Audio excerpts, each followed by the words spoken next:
यहाँ पर क्वेश्चन में क्या दिया हुआ है देखो, find the orthogonal trajectory of the family of the curves given by, और फंक्शन दिया है 2x minus x cube plus 3x Y square is equal to है। जब भी हमें इस टाइप के क्वेश्चंस आते हैं, find the orthogonal trajectory of the family of the curves, और जो भी पहला फंक्शन होगा उस फंक्शन को हमें एज अ यू कंसिडर करना होगा, यू यानी कि रियल पार्ट वाला फंक्शन। ठीक है, तो हम लोग यहाँ से इस एरो से क्वेश्चन के आंसर के लिए शुरुआत करेंगे।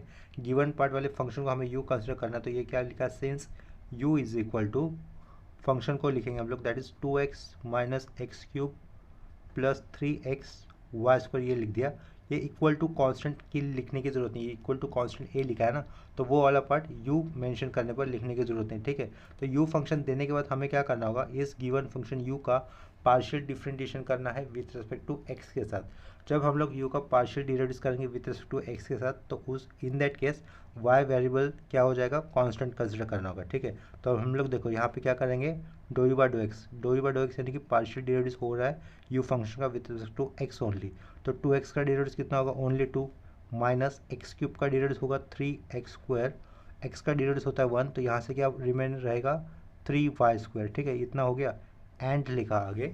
अभी हम लोग सेम u फंक्शन का पार्शियल डिराइव करेंगे विथ रिस्पेक्ट टू y, तो ये do u upon do y हो जाएगा is equal to 2x constant consider किया जाएगा तो इसका डिराइव नहीं होगा, एक्स क्यूब का भी डिराइव नहीं होगा, y with respect to y हो रहा है तो y स्क्वायर का डिराइव 2y, और आगे कांस्टेंट किया 3x, तो उसको हम लोग क्या लिख सकते हैं, 6xy लिख सकते हैं। नेक्स्ट स्टेप में हमें क्या लिखना है, देखो ये सिंस दिखा और ये कर दिया F dash of Z.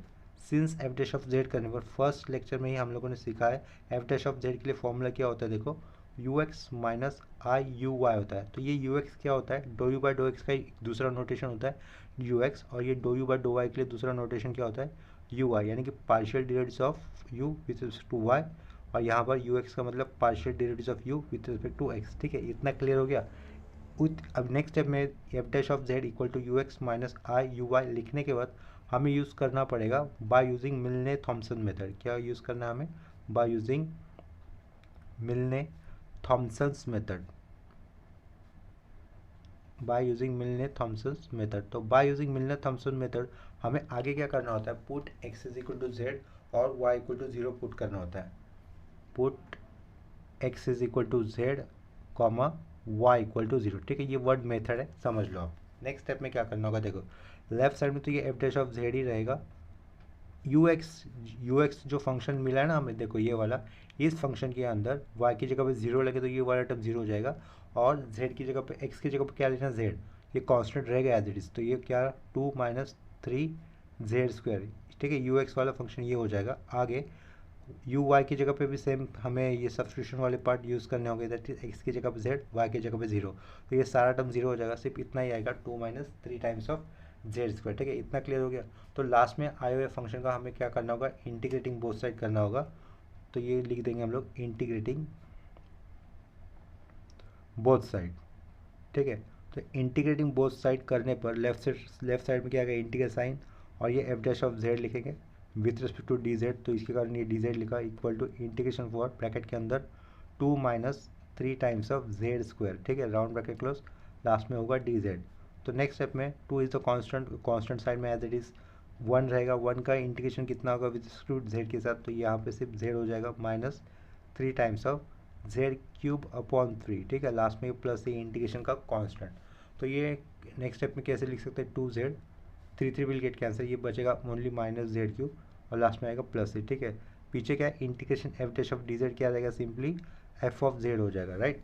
Next step में हम लोग क्या कर सकते हैं, z equal to x plus I Y put करने पर ये वाला फंक्शन पार्ट अंडरलाइन किया हुआ part u plus i v इस फॉर्म में आ जाएगा, जिसपे से रियल पार्ट वाला फंक्शन तो ये होगा 2x minus x cube plus 3x Y square, और जो भी आई के साथ फंक्शन आएगा वो हमारा इमेजिनरी पार्ट वाला फंक्शन होगा, उसी को हम लोग क्या कहेंगे, orthogonal transitive of the family of the curves, ऐसा लिख देंगे। ठीक है, तो देखो जैसे कि कंसेप्ट अभी एक्सप्लेन किया था, जो अभी एक्सप्लेन किया था उसी पॉइंट को हमें यहाँ पर लिखना होगा। देखो सीन्स क्या लिखा है, f of Z equal to ये 2 एज इट इज़, जेड की जगह पे आएगा एक्स प्लस आई वाई, माइनस जेड की जगह पे आएगा एक्स प्लस आई वाई, उसका क्यूब होगा, और आगे का ये प्लस सी। ठीक है, नेक्स्ट स्टेप में क्या कर सकते हैं, ये 2 अंदर मल्टीपल हो जाएगा, तो ये 2x प्लस आई आगे लिखकर 2y हो जाएगा, राइट। और ये माइनस ऑफ इसको a plus B the whole cube के फॉर्मूला को अप्लाई करते हुए इसको एक्सपेंड करना होगा। तो ये पहला टर्म एक्स क्यूब, उसके बाद प्लस 3 टाइम्स ऑफ एक्स की पावर कम हो जाएगी ये एक्स स्क्वायर, और ये वाला टर्म एक बार आएगा तो ये आई वाई लिखा, प्लस फिर से 3 रहेगा, एक्स की पावर एक्स से कम हो गई तो ये एक्स हो जाएगा, इसकी पावर एक्स से बढ़ेगी तो ये आई वाई का होल स्क्वायर हो जाएगा, और ये एक्स की पावर कम ही हो जाएगी, लास्ट में 1 रहेगा तो 1 लिखने की ज़रूरत नहीं है, आई वाई का होल क्यूब रहेगा। ठीक है, लास्ट में स्क्वायर ब्रैकेट क्लोज कर दिया, आगे का प्लस सी लिख दिया। नेक्स्ट स्टेप में क्या कर सकते हैं, ये लेफ्ट साइड का 2x as it is plus i 2y, ये भी एज इट इज़, आई अंदर मल्टीपल करेंगे, सॉरी ये माइनस अंदर ब्रैकेट के अंदर पुट कर देंगे, यानी कि ये स्क्वायर ब्रैकेट ओपन कर देंगे हम लोग, कहने का मतलब माइनस एक्स क्यूब पहला टर्म, ये यहाँ पर आई आगे लिखेंगे, ये माइनस आई 3x स्क्वायर वाई हो जाएगा। आई स्क्वायर की वैल्यू कितनी होती है, -1 होती है, ये माइनस साइन वहाँ पर जाएगा तो माइनस माइनस प्लस कर देगा, तो यहाँ पे क्या लिखेंगे हम लोग 3x वाई स्क्वायर लिखेंगे। आई क्यूब की वैल्यू कितनी होती है, आई क्यूब की वैल्यू होती है माइनस आई, ये माइनस और यहाँ पर माइनस आया था तो वो क्या हो जाएगा प्लस आई हो जाएगा, प्लस आई वाई क्यूब रहेगा। ठीक है, और ये आगे का प्लस सी।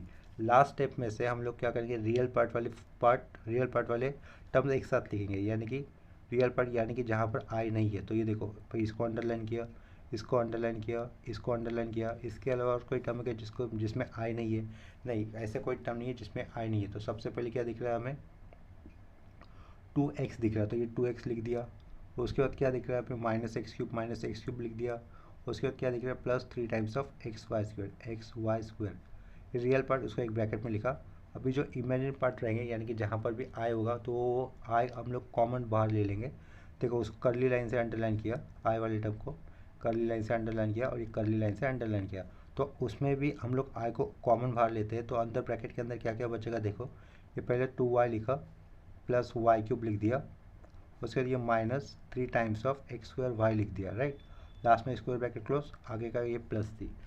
इसको अगर हम लोग अंडरलाइन करते तो ये वाला पार्ट के साथ आई नहीं है तो उसको हम लोग यू कहेंगे, और ये वाले टर्म के साथ आई है तो हम लोग उसको क्या कहेंगे वी कहेंगे। ठीक है, देखो दिए हुए मेन क्वेश्चन में यही पार्ट था ना यू का, 2x minus x cube plus 3x Y square, और पीछे क्या था इसका एफ ऑफ जेड था, जैसे कि हम लोग फर्स्ट डे से जानते हैं कि एफ ऑफ जेड हमेशा यू प्लस आई वी इस फॉर्म में आएगा, और दिया हुआ यू वाला पार्ट हम लोग क्रॉस चेक भी कर सकते हैं, यहाँ पर यही दिया हुआ था। ठीक है, इसका मतलब हमारा जो भी फाइनल आंसर आया है वो सही ही आया है। ठीक है, यहाँ पर find the orthogonal trajectory of the family of the curves में से हमेशा हमें रियल पार्ट वाला फंक्शन दिया होता है यू, और उससे हमें वी फंक्शन बनाना होता है, और वी वाले फंक्शन को हम लोग क्या कहते हैं रिक्वायर्ड ऑर्थोगोनल ट्रेजेक्टरी ऐसा लिखते हैं। ठीक है, तो यहाँ पर हमें आगे क्या लिखना होगा, here imaginary part is imaginary, here imaginary part v is equal to जो आया वो लिख देंगे, that is 2y plus y cube minus 3x square y. ठीक है, इतना क्लियर हो गया, और हम लोग इसी को क्या मेंशन कर देंगे required, that is required orthogonal trajectory of the family of the curves. ठीक है, therefore required orthogonal trajectory is required orthogonal trajectory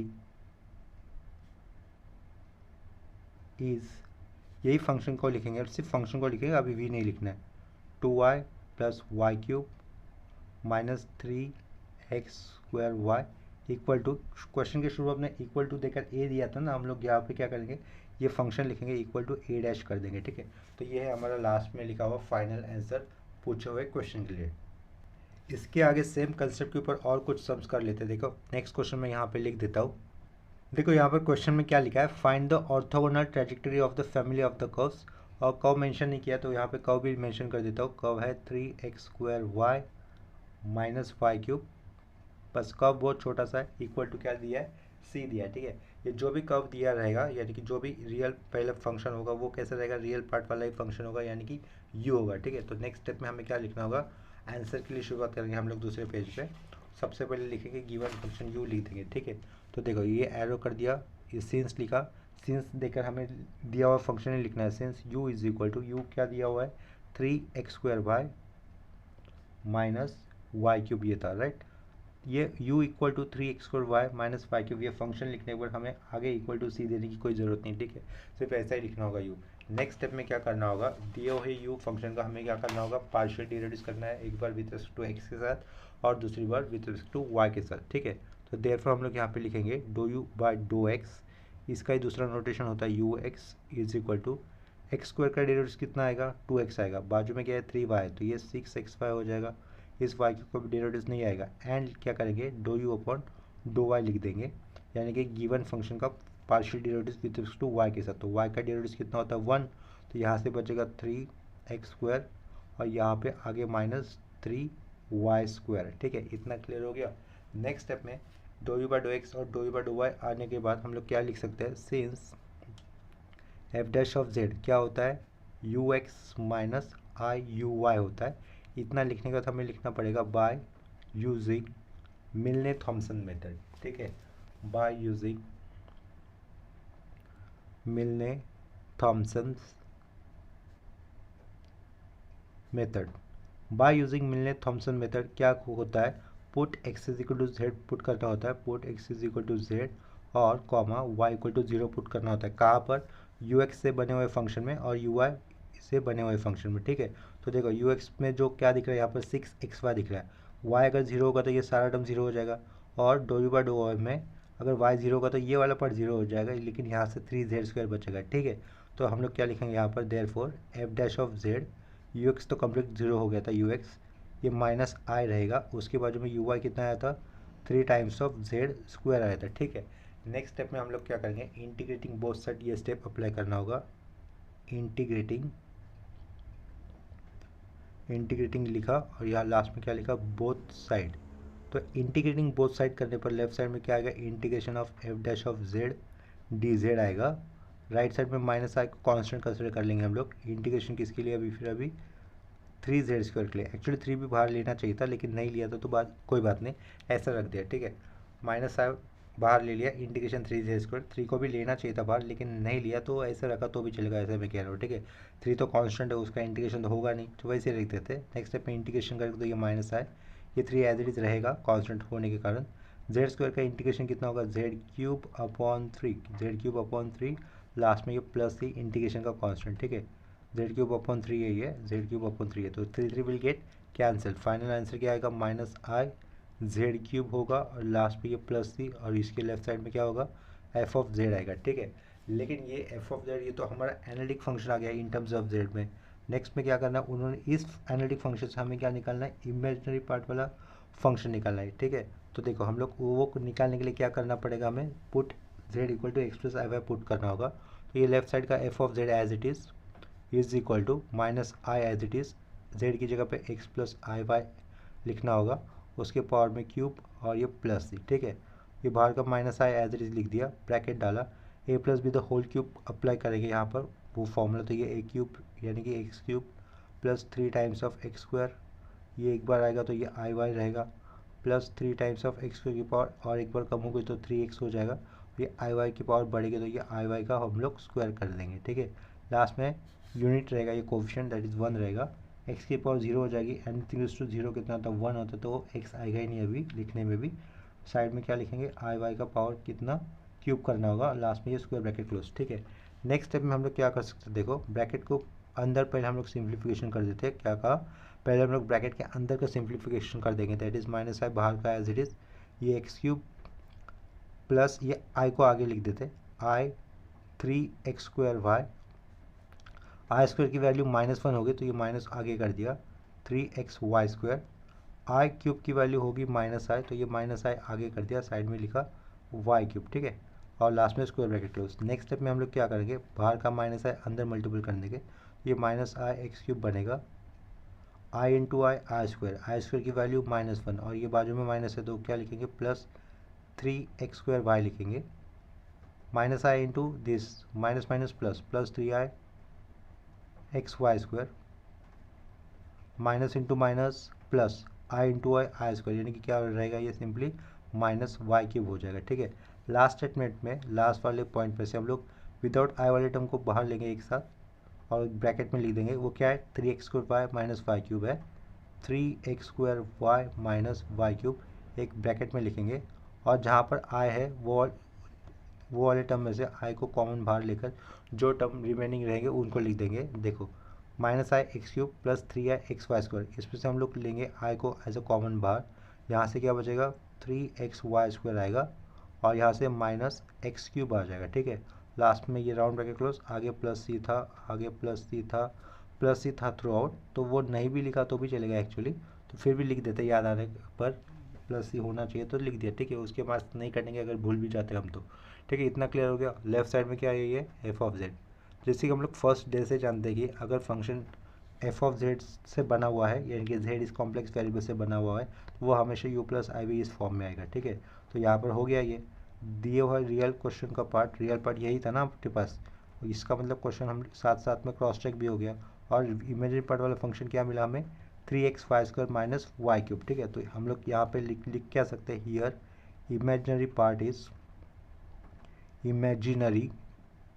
imaginary part क्या लिखेंगे, इमेजिनरी पार्ट क्या आया, v is equal to 3xy² minus x³, ये आ गया ना। तो ये वाला पार्ट आने के बाद ही हम लोग लास्ट में सेम इसके फंक्शन को यूज़ करेंगे। तो फंक्शन को यूज़ करना मतलब 3xy², उसके पहले देयरफॉर लिखना है, देयरफॉर 3xy² माइनस x³। ठीक है, इज इक्वल टू क्या करना होगा, हमें सी डैश करना होगा, क्योंकि क्वेश्चन में सी दिया था ना, एक रियल पार्ट वाला फंक्शन देकर इक्वल टू सी दिया हुआ था और पूछा था orthogonal trajectory of the family of the curves find out करो। ठीक है, फॉर द गिवन फंक्शन, तो वो उसका मतलब u पता होने पर v निकालना, यही वाला काम होता है ना। तो हियर इमेजिनरी पार्ट तो v लिख दिया हम लोगों ने, तो 3x² minus x³ equal to c dash, ये रहेगा हमारा required orthogonal trajectory of the family of the curves. ठीक है, दिस इज रिक्वायर्ड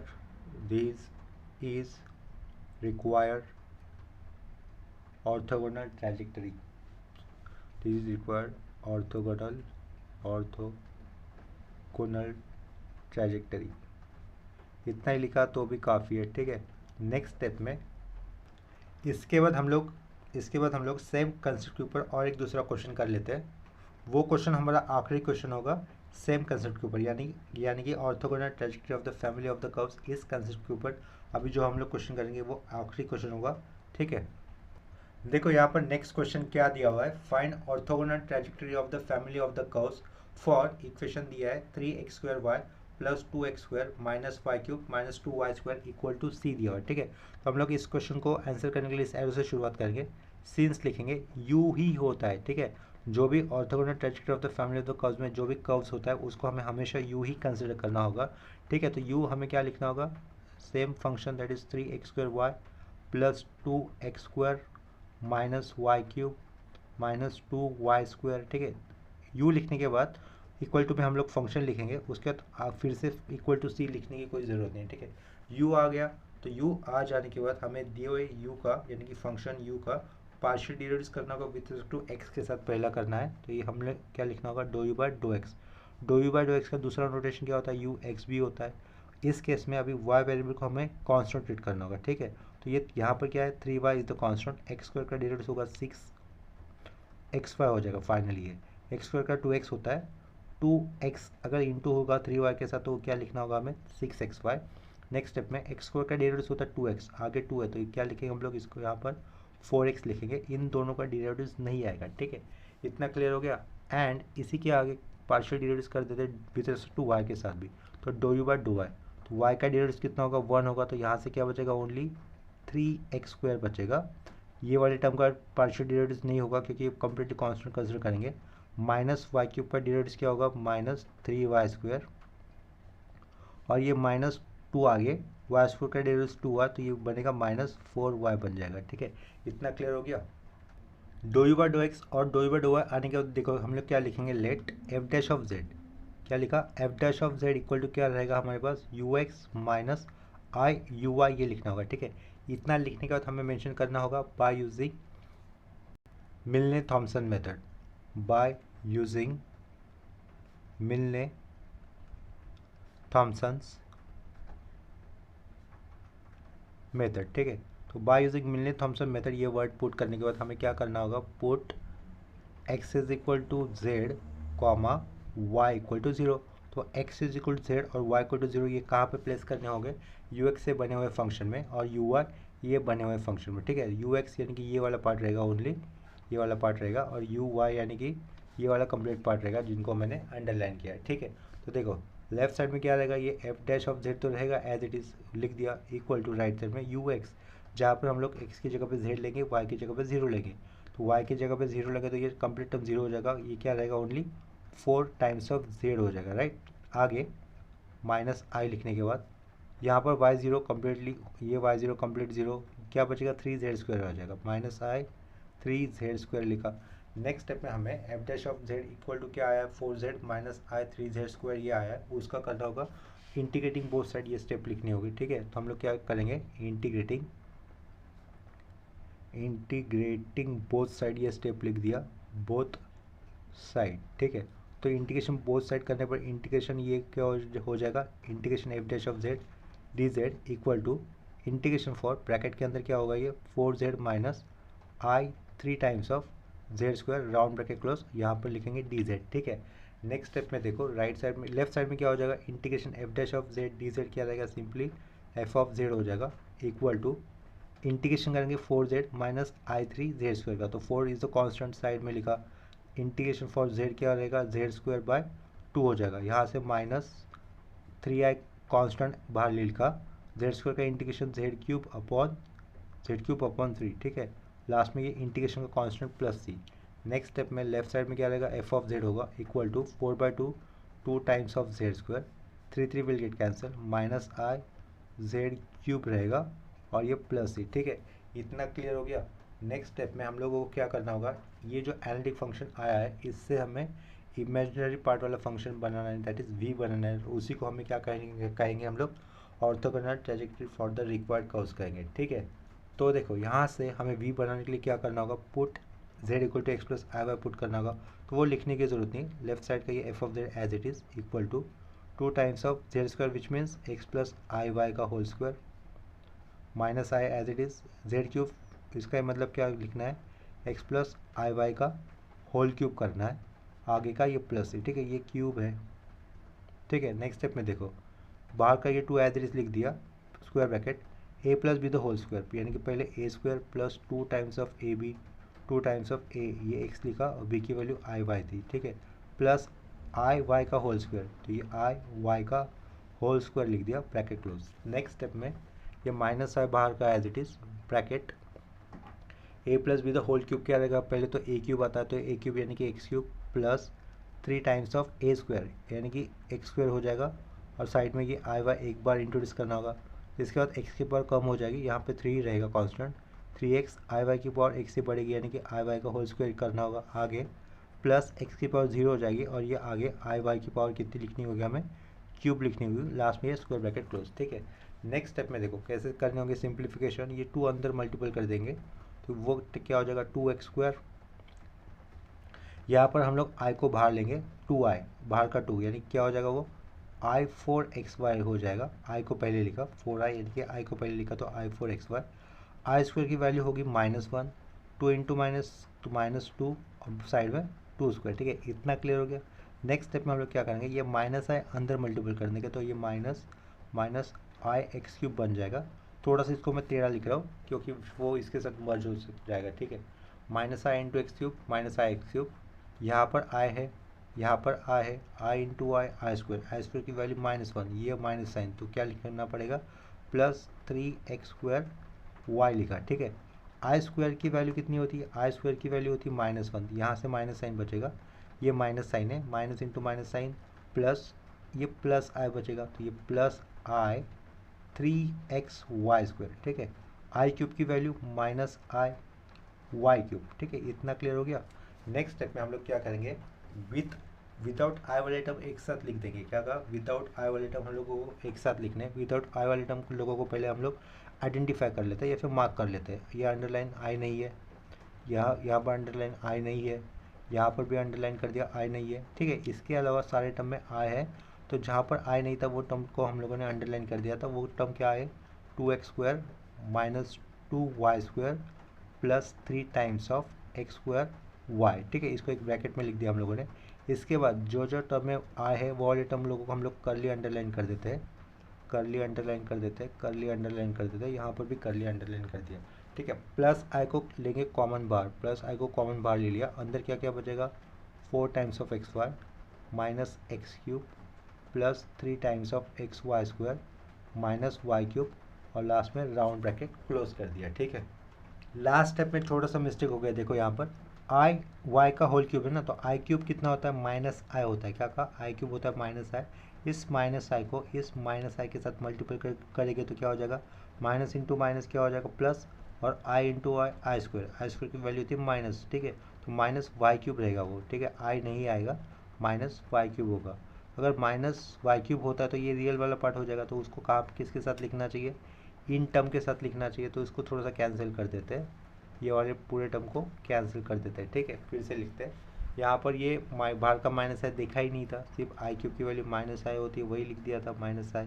लेकिन ये बाहर का माइनस आई भी तो है, ठीक, माइनस आई इंटू माइनस आई यानी कि माइनस आई का होल स्क्वायर, आई स्क्वायर यानी कि माइनस वाई क्यूब रहेगा। ठीक है, तो देखो अंडरलाइन अंडरलाइन अंडरलाइन और ये अंडरलाइन रहेगा, तो ये सारे रियल पार्ट है। सारे रियल पार्ट को हम लोग एक साथ लिख देंगे, that is 2x square minus 2y square plus 3 times of x square Y minus Y cube होगा। ठीक है, और ये राउंड ब्रैकेट में लिखने के बाद अभी आई वाले टर्म जो होंगे उसमें से आई को कॉमन बाहर ले लिया, तो ब्रैकेट के अंदर क्या क्या बचेगा, 4 times of x Y minus x cube और ये प्लस 3x वाई स्क्वायर। ठीक है, 3x वाई स्क्वायर, लास्ट में राउंड ब्रैकेट क्लोज कर देंगे। इसके लेफ्ट साइड में क्या है, इसके लेफ्ट साइड में एफ ऑफ जेड। सिंस हम लोग फर्स्ट जैसे जानते हैं कि एफ ऑफ जेड हमेशा यू प्लस आई भी इस फॉर्म में होता है, तो देखो विदाउट आई वाला टर्म यू कहलाता है, तो ये वाला पार्ट क्वेश्चन का ही पार्ट था ना, आगे पीछे हो गया टर्म लिखने में, कोई बात नहीं, लेकिन यू तो ऐसा ही आया हुआ है। और लास्ट में फिर ये वाले पार्ट को हम लोग क्या कहेंगे, वी कहेंगे, क्योंकि ये वाला पार्ट विथ आई वर्क के साथ आया है, तो आई के साथ जो भी फंक्शन होता है उसको क्या कहते हैं, इमेजिनरी पार्ट वाला फंक्शन कहते हैं। ठीक है, तो हम लोग नीचे मेंशन कर देंगे हियर इमेजिनरी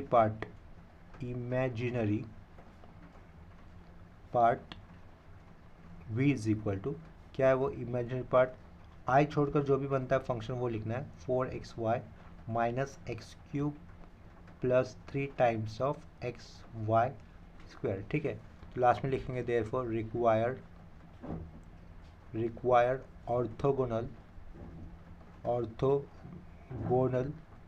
ट्रैजेक्टरी आर या फिर इज। ठीक है, therefore required orthogonal trajectory is, क्या लिखेंगे हम लोग, 4xy minus x cube plus 3x Y square is equal to, क्या करना है हमें, सी डैश कर देना है। ठीक है, तो ये हो गया हमारा फाइनल आंसर लास्ट क्वेश्चन के लिए। वैसे तो ये वाला टॉपिक बहुत ही इजी था, इस टॉपिक के ऊपर हम लोगों ने अब तक बहुत सारे सम्स किए थे। ठीक है, तो फिर भी आज के इस लेक्चर में लिए हुए प्रॉब्लम से कहीं पर भी अगर डाउट आता है या फिर सिंप्लीफिकेशन में कहीं पर भी डाउट आता है तो आप लोग मुझे कमेंट सेक्शन में इन्फॉर्म कर देना। ठीक है, नेक्स्ट लेक्चर में हम लोग सेम टॉपिक के ऊपर कुछ 2 सम करेंगे, वो दोनों सम एक कुछ थोड़े से अलग है, लेकिन कंसेप्ट के ऊपर ही बेस रहेंगे। जो क्वेश्चन मुंबई यूनिवर्सिटी के एग्ज़ाम में आ सकते हैं, ठीक है, उसके कारण वो क्वेश्चन मुझे करवाने होंगे। तो उन 2 क्वेश्चन के साथ ये कॉम्प्लेक्स वेरिएबल ये पर हमारा टॉपिक कंप्लीट हो जाएगा। तो उसके बाद हम लोग स्टार्ट करेंगे कन्फॉर्मल मैपिंग, ये वाला टॉपिक।